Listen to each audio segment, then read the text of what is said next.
नमस्कार दोस्तों।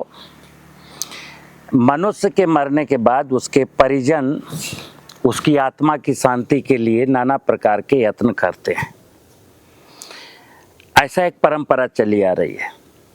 मेरा अपना मानना है कि मनुष्य को अपनी जवानी में, अपनी ज़िंदगी में कुछ ऐसे काम करके जाना चाहिए कि ताकि उसके मरने के बाद उसके परिजनों को आत्मा की शांति के लिए इधर उधर भटकना न पड़े।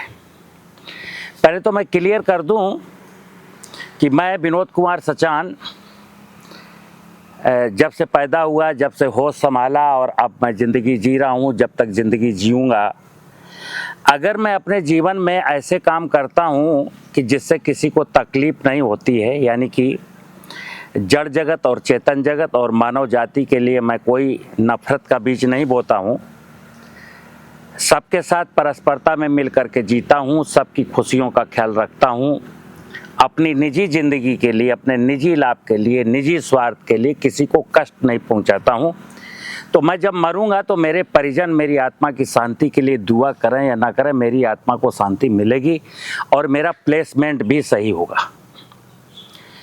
मित्र, एक चीज़ समझना कि मैं अपने माँ बाप को, अपने परिजनों को, जो भी मेरे सगे संबंधी हैं, जब तक उनके साथ लाइफ जीता हूँ तो उनसे लड़ता हूँ, झगड़ता हूँ, मारता हूँ, पीटता हूँ, रुलाता हूँ, और फिर उसी के बीच में जब कोई परिजन मेरा, कोई मित्र मेरा, कोई परिवारीजन जब मृत्यु हो जाती है तो मुझे बड़ा प्यार आता है और उसकी आत्मा की शांति के लिए मैं नाना प्रकार के अनुष्ठान करता हूँ। जहाँ तक मेरी समझ है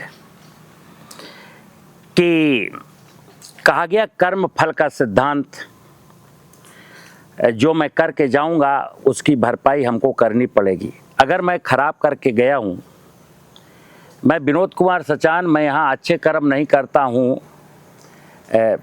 धरती को बर्बाद करता हूं, जंगलों को काटता हूं, धरती का पानी लूटता हूं, पशु पक्षियों को मारता हूं, इंसान को कष्ट पहुंचाता हूं और फिर मैं मर गया, तो मित्र मैं जो कर गया, करके ले गया, अपना कर्म अपने साथ ले गया।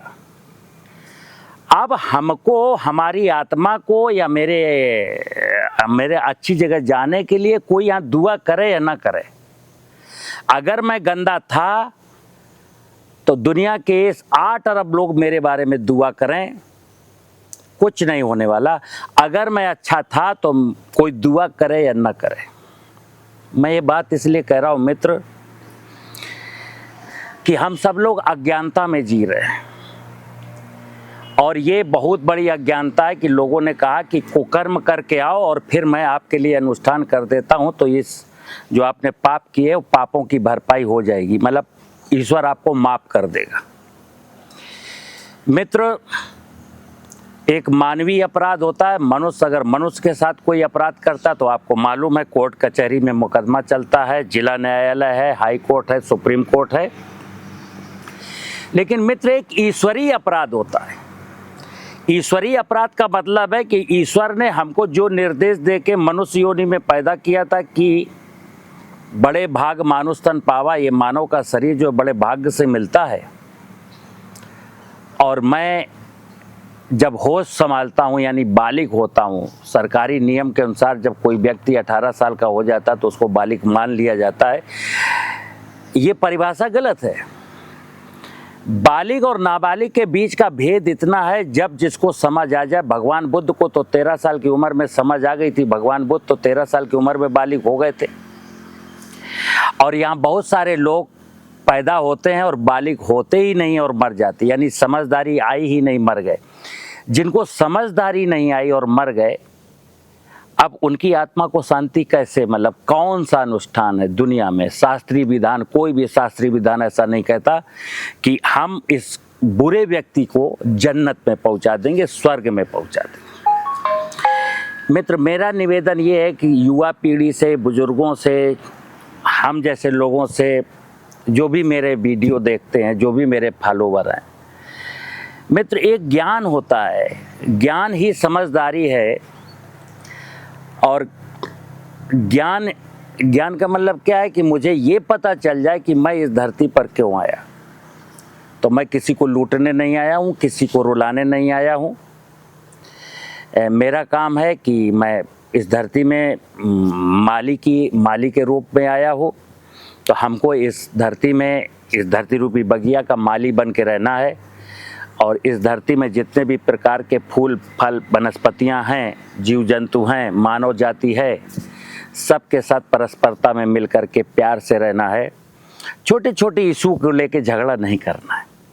आज मित्र कितने लोग घर में, परिवार में भाई बहन लड़ रहे हैं, पति पत्नी लड़ रहे हैं, पड़ोसी लड़ रहे हैं, एक दूसरे की जान के दुश्मन बने हैं। सारे लोग डिप्रेशन में हैं, सारे लोग बीमार हैं, सारे लोग अवसाद में हैं। अब जन्म एवं मृत्यु का तो ये सिलसिला चलता रहेगा, इसमें हर व्यक्ति मरता रहता है। और मरने के बाद हम सोचते हैं इसकी आत्मा की शांति के लिए शांति पाठ कराएंगे, तेरहवीं कराएंगे, एक करेंगे, वो करेंगे, पिंडदान करेंगे। मेरी इस बात का बहुत सारे लोग विरोध कर सकते हैं, लेकिन विनोद कुमार सचान दावे के साथ कहते हैं जितना भी कार्यक्रम है सब झूठ है, पाखंड है। केवल एक ही चीज सत्य है कि आप जब होश में हो, जवान हो, काम करते हो, हाथ पांव चलते हैं, तो आपको हाथ पांव चलाने हैं रचनात्मक कामों के लिए। माली बन के यहाँ जीना है, 2 रोटी कम खा लेना है, लेकिन किसी का नहीं छीनना है। नमस्कार।